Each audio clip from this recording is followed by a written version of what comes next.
because, Frank, on our last episode, we were just talking about fighter compensation.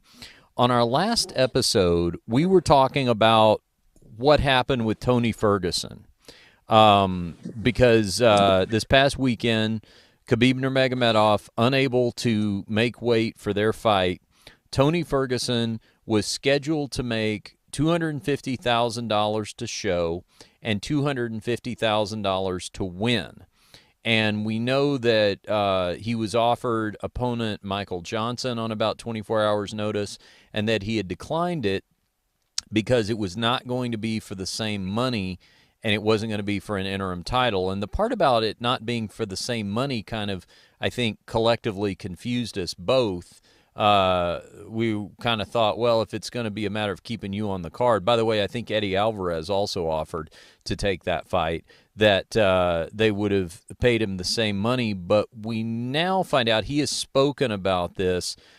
He spoke to Stephen Morocco at MMA Junkie, and apparently he was not even paid all of the show money. Really?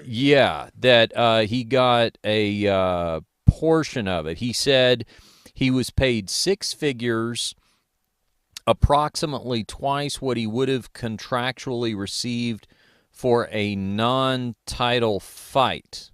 So he would have made, I mean, what's that, $100,000, maybe something like that. So it sounds like he might have gotten somewhere in the neighborhood of half of the show money. And it was my understanding, Frank, at least historically, that if your opponent missed weight and then you got on the scale and made weight, typically haven't fighters been paid their show money?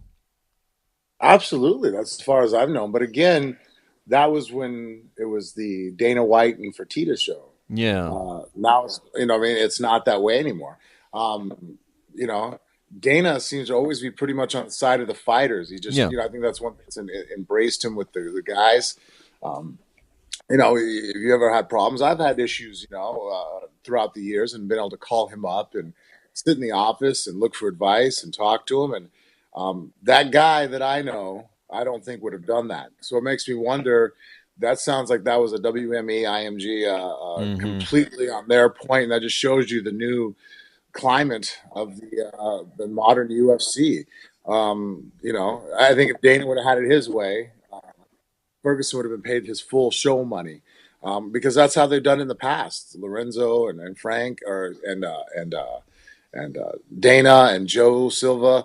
Now that the only one still standing there in that group is Dana White, I wonder if he's outnumbered and they're trying to change things. Because I mean, even on top of that, I mean, I've kind of suspected that of late, just because the Dana that I know would not have fired any employees at all. I mean, you Mm-hmm. have to underachieve and underperform for him to fire you. If you're doing a good job, he'll give up his own paycheck before he fires you. Uh, Now the fact that they cut people, that shows kind of who's in charge now, and it's one more indication of where the UFC's heading. Yeah, we were actually having an interesting conversation about this in the dressing room tonight of the comedy show. I was doing a guest set in front of Sam Tripoli, who was headlining there tonight, and we were actually taping their podcast in the dressing room with him and a couple of Are you other double dipping comedians. on me? Yeah, no, I was Cheating on me? no, I I leave the was. country and you're off with other podcasters. No, Frank, I was promoting us is what I was doing. Oh, I was doing media appearances myself to promote us. okay, okay, But, okay. he brought up Sam lives in LA and, deals with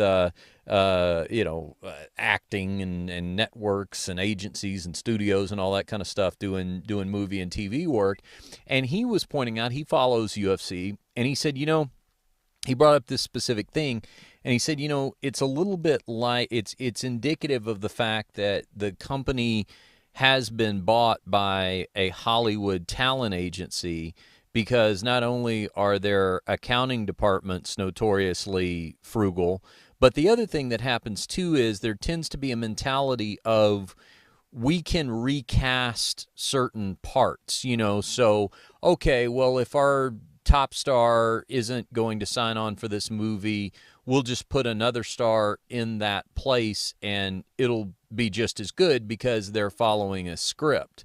But I think the problem here is you're not following a script. You can't Not at just all. if Tony Ferguson isn't agreeing to your price, you can't make somebody else the new Tony Ferguson overnight. There's really only one.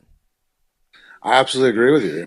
And I think that's also too the other analogy that I keep telling people, and I don't know if I've mentioned on the show, but just people ask me what's going on, and I'm like, look, the UFC still has a lot of talent and a lot of guys. I think that the mid-level guys right now, the guys working them up, they're going to be disappearing in groves, just because I've already talked to a few guys that don't want to be mentioned, but their contracts came up for negotiation, and they were offered half of what they were already getting paid for the new contract, even though they're on a 3-1 type of win record. Yeah.